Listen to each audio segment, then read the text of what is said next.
Nyo ba ng story? Ito, may kukwento ako sa inyo. Sinasabi na ang Baguio ay may 6 na lugar na kung saan ito ay nakakatakot na mga lugar at isa dito yung pinuntahan namin. So, ang istorya ng lugar na ito ay noong unang panahon, sa panahon ng Amerikanong Praile at ilang miyembrong Espanyol ay nagplano na magpatayo ng bahay bakasyunan para sa kanila at sa mga madre ng kanilang orden. At dito sa lungsod ng Baguio ito ay tinayo. Isa sa membro ng orden ay si Padre Roque Ruano na isang arkitek ang nagdisenyo ng gusaling ito at ito na yon.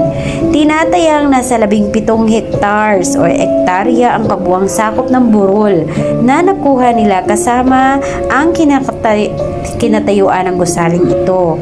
So 2 taon bago ito natapos, 2 years in the making pala itong building na ito at dahil exempted sila sa pagbayad ng buwis ay sinamantala nila ito upang magtayo sila ng seminaryo na pinangalanang Colegio del Santísimo Rosario. Ngunit nagsara din ito pagkaraan ng 2 taon at ibinalik ang paggamit nito na bahay bakasyunan nga.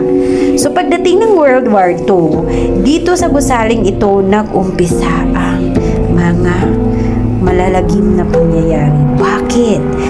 Ang mga taong nakatakas mula sa mga Hapon ay dito nagtago. So tumatakbo sila papunta dito sa bundok.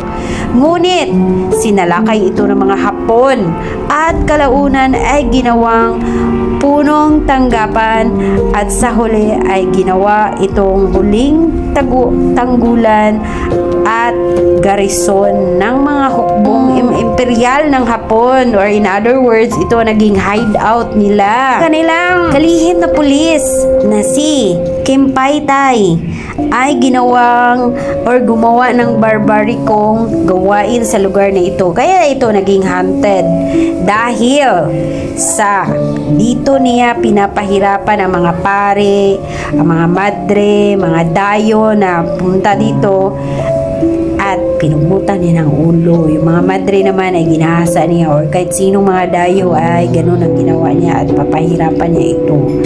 So dito sa bandang to ay nag-record ito ng Guinness World of Record at naging Baguio Pride ito dahil sa 10 Commandments na nakasulat siya. Tuloy natin ang kwento kung bakit naging haunted itong hotel na ito. At bakit siya naging hotel? So, naging hotel siya dahil sa panahon ng pagpapalaya ng Pilipinas mula sa panahon ng mga Hapon. Binomba ito ng mga Amerikano. So, pagbomba, ayaw ng mga Hapon siguro na mahuli sila ng mga Amerikano